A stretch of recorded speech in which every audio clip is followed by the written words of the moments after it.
If you were born in the 80s or 90s, chances are you had one of these. Translucent consumer products were all the rage in the food and beverage market, in video gaming, and tech too.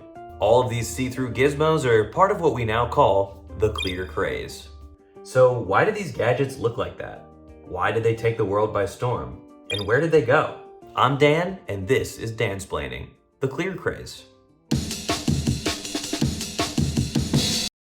The origins of the clear craze began back in 1933, the material known as acrylic glass.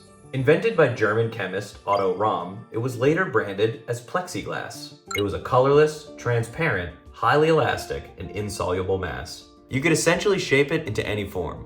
It was used across a variety of industries, especially prevalent in automobile and aeronautic production. In 1939, at the World's Fair in Queens, New York, Pontiac via General Motors exhibited the Ghost Car, cased completely in plexiglass to show off its intricate and cutting-edge interior. Funny enough, the exhibition was called Futurama, which showcased what they thought the world would look like in 1959.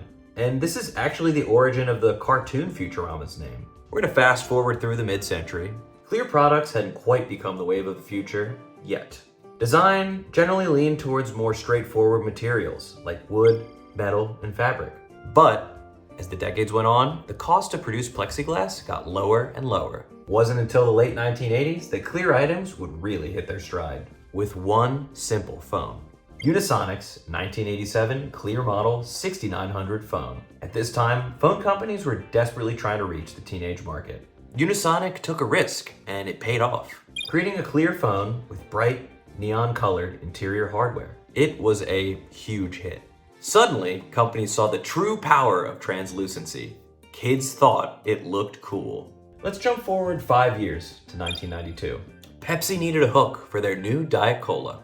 It featured no preservatives, artificial dyes, or caffeine. Through extensive product testing, they came up with a solution: Crystal Pepsi. Clean, healthy, pure. Not really, it's still soda. This product led to a huge fad with the power of the Pepsi marketing machine behind it. In its debut year, the translucent cola sold for over $474 million. Other sodas like Tab and Zima followed suit with their own see-through versions. And other home brands joined in with clear soap and mouthwash. Clear was in, and people were crazy about it. It was the 1990s. The baby boomer generation now had families of their own. They had the income and ability to spend it on toys, games, and technology for their kids. Soon enough, premier companies were scrambling to come up with their next clear product. Apple, Nintendo, Sony, Nokia, and Bandai jumped aboard the bandwagon and created some of the most iconic pieces of clear tech. Here are some of my personal favorites.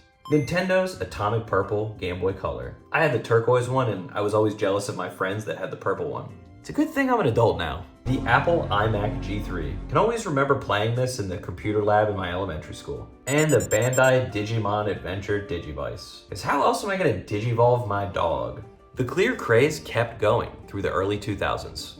As the market became extremely oversaturated, the trend soon petered out. Kids grew up and tossed their toys and games aside, ending the clear craze. And today, we look back fondly at these products as relics of the 90s. In more recent years, Sony and Nintendo have released limited edition clear products. There's also a huge community of people creating modded translucent devices today. As you can see, I've actually bought a few myself. This quote about nostalgia really sums it up for me. Remembrance of things past is not necessarily the remembrance of things as they were. Translucent tech was seen as a wave of the future, but it really just turned out to be a fad. And now it's a piece of our past we clutch tightly for comfort. I'm Dan, and this has been Dansplaining.